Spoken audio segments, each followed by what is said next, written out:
That's Nick. And that's Joseph. And today we're here to talk about Moon Knight, Episode 6, which is available to stream on Disney Plus May 4th, 2022. The finale of this 6-episode series. This last episode was directed by Mohamed Diab. It's finally over. Oh, well, basic story. So we know in episode 4, at the end of episode 4, Ethan Hawke shot Oscar Isaac, and then episode 5 was was Oscar navigating like heaven and hell. Okay, so the opening episode, well, whatever they call it in the God world, I don't know, purgatory and paradise or whatever. It's heaven and hell. It's all the same.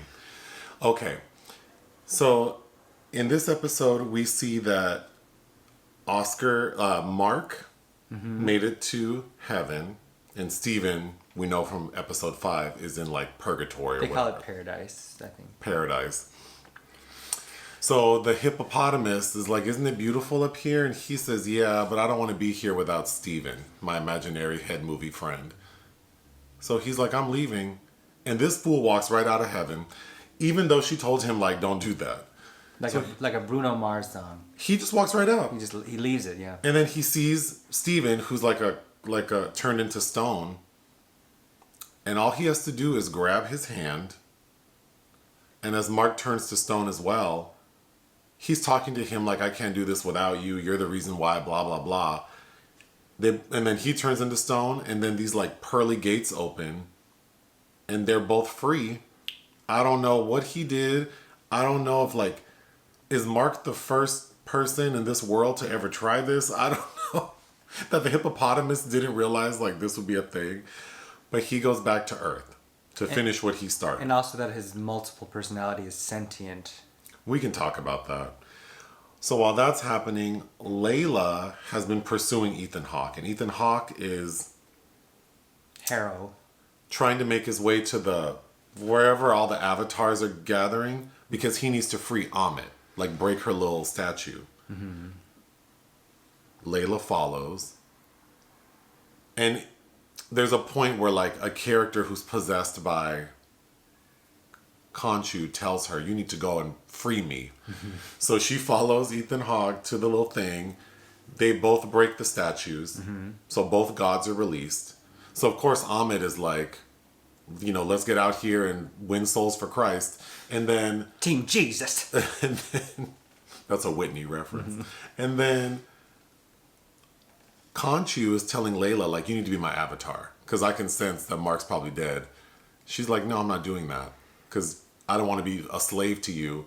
But then she ends up agreeing to be another god's avatar. I think it's the hippopotamus's. Taweret.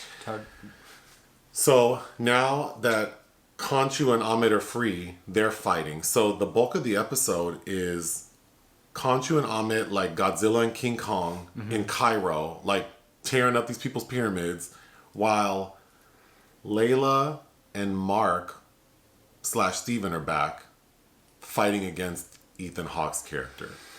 Obviously they win. They obliterate Ethan Hawke, and they bind Amit inside Harrow's body, and Steven refuses to kill him. The end. But then the final scene is Mark / Steven is like in the psych ward talking to the psychiatrist, which we learned from episode 5 was Ethan Hawke. So I don't know if that's a dream, but then immediately after that little sequence, Mark / Steven wake up in his bed back in London. Mm-hmm. The end. And Engelbert Humperdinck sends us off into the horizon. Okay. Where to begin? Okay, I'll just repeat what I said before, which is I feel like this could have made a good movie, like a 2-hour movie, but it needed to have the tone of like, if we're going to do this dissociative identity disorder thing, it needed to be more serious and dark. Like Identities starring John Cusack. And I wish Mark would have been sort of a tormented character, and then Steven would have been sort of more manic. Something more authentic to what it might be, but it just, those characters turned out, well, Steven in particular, so damn goofy. Coupled with the trauma Mark experienced to even conjure up this identity, it just feels so tacky to me. Mm-hmm. So that's that. Should I just go through my notes? I have a line that Ethan Hawke says, sort of in the beginning of the episode, where he says, "This was all so avoidable." Mm-hmm. And I agree. I was confused because in episode 3, when they finally make it to Egypt and they go to like the Avatar station and they're all talking, how did these gods not know that if we don't take care of Ethan Hawke's character, he's going to free Amit and there's going to be destruction? Which is basically why this is just like every other thing, kind of like Doctor Strange and the Multiverse of Madness, where you have this Illuminati, again, these judges, these avatars who seem to have no common sense about the world they live in, and Right. then are immediately defeated.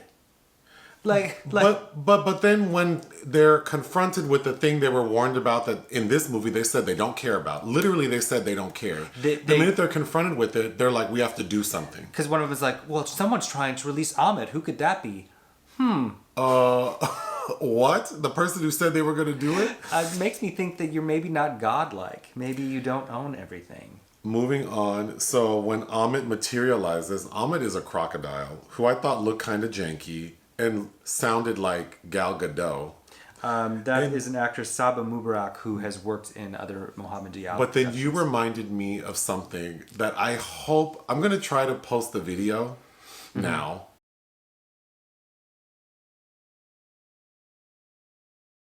I'm concerned that it may not work. Like, the video might get flagged for copyright infringement, so who knows. But Kuka the alligator... The blonde Brazilian alligator. Who someone made a video with, like, Wendy Williams voicing the alligator. I would prefer to watch... It's a 45-second clip. I would watch that for 3 hours. Oh, yes. Over rewatching this series again. Like in Got to Be Real style, where you just kind of clip all that together. Oh, that'd have been so much better. I'd watch 6 episodes of that.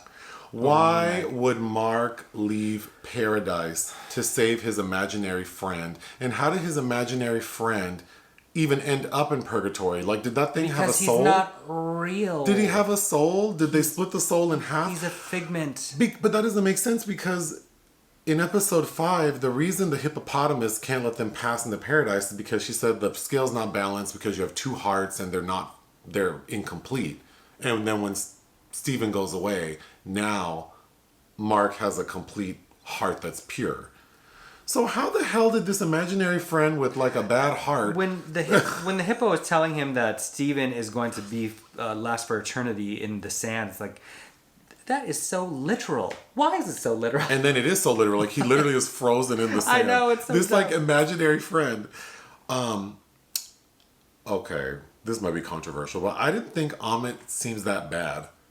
Because the god's intention is like... Well, it's a bit like, again, like Minority Report, this precognition is like, oh, we know you're going to commit that crime. But even when Amit and Khonshu are fighting, he's saying to her, like, he says, well, I'm trying to stop bad people. And she says, I'm doing the same thing. I'm just stopping them before they do the bad thing.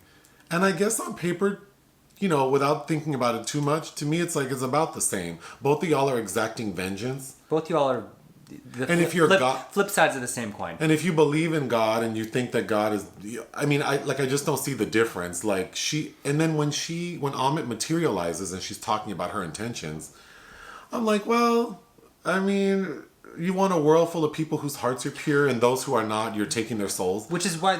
But isn't that what like heaven and hell are? Like, to me, it seems like the same thing. But that's why I'm confused of the overall messaging of the Moon Knight series. Is an imbalanced world the way to go? Like, we inherently have to be imbalanced? Because also juxtaposed with the Stephen Mark scenario, it's like he's embracing the very thing that does imbalance him. I wonder what mental health and mental illness advocates are like, think about this shit. Because it just feels so...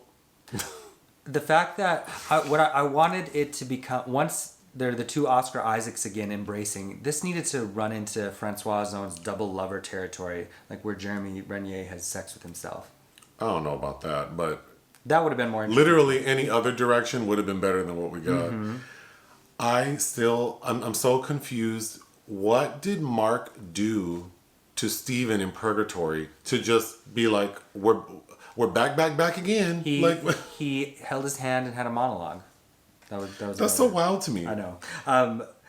I also had to laugh at the scene where Layla and Osiris, the avatar of Osiris, explained to Layla, he says, "We need more avatars than we have." And you know what? James Cameron said the same thing.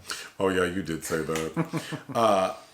Then, when Mark/Steven are back and reunites with Khonshu, Khonshu's like, great, because Mark/Steven are dressed up as Moon Knight, like they're two versions. Which one you said looks like Jim Carrey in The Mask. Yeah, it's... And then there's a fight sequence where it actually feels like The Mask, where he's sort of like goofily... But anyway... And what are Mark's powers? We can talk about that. So, but to get back to what I was saying, Khonshu says to... Because Mark, well, specifically Steven, is being difficult with Khonshu. Mm-hmm. Like, he has all these rules and things. And Khonshu says to him, "You want to negotiate now with so much at stake?" And I thought, yeah... Now a warning? Like, now you want to talk about... The sordid topic of coin. Oh, my God. Khonshu had another line Steven's where so annoying. It seemed like Amit was going to defeat him, and he says, "I choose obliteration over mercy." Same girl, same. Yeah, Khonshu chose violence today. I did think it looked pretty cool. Okay, because most of the action looks like a video game. It sure does. It really does. It sure But does. I thought when we first get into Cairo and we see Ethan Hawke's character on top of a pyramid looking down on the city, I thought that looked cool. And then we start seeing... It was silly that all of Amit's disciples are out in Cairo and all of the residents have like those scales. They're like, "Judge everyone." Yeah. Which made me think, opulence. We judge everyone. We earn everything. If this would have been if the film would have had a different tone, I think that sequence would have been fucking amazing. I think it would have been really creepy watching Amit gobble up the souls that make her get bigger. Yes, because we see like all these avatars or disciples run up to citizens and grab their tattoos and say like, basically like the scales of fate or whatever dictate if they're pure. Clearly many aren't. And then you see their souls lift up and then shoot into... We need them to come do that in DC or something. Anyway, I just felt like it looked kind of cool. But again, if this would have been a dark movie, I think... Because a lot of time could have been spent with these people and what they did. I don't know. Because really to me... That would require good writing and characterization. Because to me, it's leaning too much into the dissociative disorder. When I think the real story here is like... What could be edgy is sort of, as the audience, sort of struggling with like Amit and Khonshu and like which one is doing the best. Because really, according to the other gods, they need to mind their own business, but clearly they're not. So really, both of them are out of order. But in this miniseries or in this story, we're supposed to think that Amit's the bad one. But I don't know. Again, that's why I said I'm confused about... Right, like you said. The imbalance... I thought, okay, so Layla gets turned into a superhero. I'm sure she has a name. I don't know it. They don't say it. But she looks pretty good. Like her costume. I thought she looked really fierce. But then she still has like that plain face and kind of flat curly hair. I kind of wish when she took on that form, they would have like glammed her up a little bit. Sure. Especially if there's going to be a movie. I think that version of Layla, if she would have had makeup and bigger hair, would be a really cool... And there is a cool shot out in the movie where Layla's like fighting, and then this little Egyptian girl says, "Are you an Egyptian superhero?" And she kind of goes like, "Yeah, I am." Which clearly is like a shout out to representation, because I'm assuming there aren't any other Egyptian superheroes in the Marvel universe. No, there's just all these gods and the mythos that has so that influenced culture. So forever. I think that is cool, but yeah, I thought her little costume looked cute. No notes on Amit's braids? Well, again, I just think that it looked kind of silly. Like, her braids were cute. You know I like braids. And then finally, the whole psych ward business, I'm just like, why make this basic, predictable story so convoluted with, like, where we are in reality? Because dealing with Mark/Steven, it's hard to tell when something is actually happening in the real world. And then the whole psych ward situation, why are they making us think that this is actually a thing? Because it's the multiverse.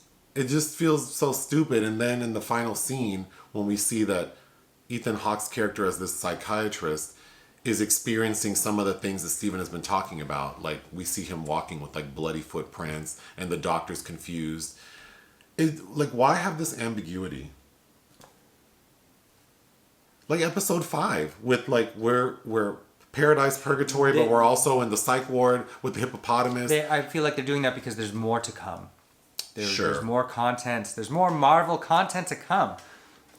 Anyway, I could be done. This episode was called Gods and Monsters. I think... Isn't that a movie with... about James Whale starring Ian McKellen and Brendan Fraser. Brendan Fraser, that's it. And I could rewatch isn't it that. Lynn Redgrave?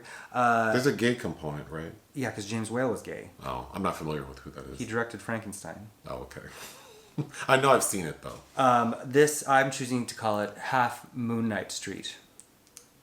So you think a Sigourney Weaver movie deserves to be put in... Well, that movie's not very good, but... Half Moon Street, isn't that the one where she's riding a bicycle? She's topless on a bicycle. Yes. I reckon... Oh, and it has Michael Caine? It's Sigourney Weaver and Michael Caine. Yeah. You can see a young Vincent Lindon and Janet McTeer in the cast. And it... what's really fun is just go watching the theatrical trailer and the voice that's cut over that. Because that's... Will the Love Survive? Half Moon Street. Are you done with this miniseries? Yes, thank God. What God. would you give it? 1. I would give it 1.5 out of 5. I think if I would have had to watch it over 6 weeks, I'd be even more annoyed. I think if a person is into Marvel shit and they probably like Moon Knight and they were able to watch it all at once, it's tolerable. But the way it's like these episodes are edited and rearranged, and it just didn't leave me wanting more. Each episode I finished, I wasn't interested in what was happening Well, next. I think that's the problem. I'm tired of tolerable material. Like, come on. Anything else? No. Listen to our podcast. Bye.